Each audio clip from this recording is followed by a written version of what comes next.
মার্কিন শুল্ক নীতির ফলে নতুন বাণিজ্য ব্যবস্থায় বাংলাদেশ লাভবান হবে বলে মনে করেন প্রধান উপদেষ্টার প্রেস সচিব শফিকুল আলম।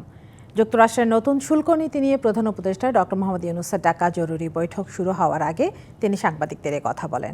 বৈঠকে প্রধান উপদেষ্টার নেতৃত্বে বৈঠকে উপস্থিত আছেন অর্থ, বাণিজ্য ও পররাষ্ট্র উপদেষ্টা এবং বাংলাদেশ ব্যাংকের গভর্নর সহ NBR, tariff commission, BIDA chairman, আমদানি রপ্তানি বিশেষজ্ঞ এবং শীর্ষস্থানীয় অর্থনীতিবিদ।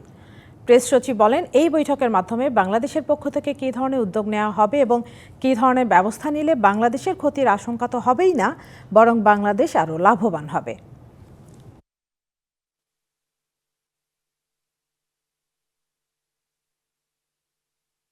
আজকে এই যে মিটিংটা যেটা হবে সেখানে এখানে চুলচেরা বিশ্লেষণ হবে এবং সেই অনুযায়ী আমরা পদক্ষেপ নিব।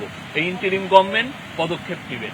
আমি এইটুকু বলতে পারি যে এই পদক্ষেপটাই নেবেন সেটা খুবই ব্যবসা বান্ধব হবে এবং সেটার আলোকে আমরা বলতে পারি যে ইউএস এবং পুরো বিশ্বে যে সমস্ত দেশে আমাদের এক্সপোর্ট হয় প্রত্যেকটা দেশে আমাদের এক্সপোর্টটা আরো বেটার হবে।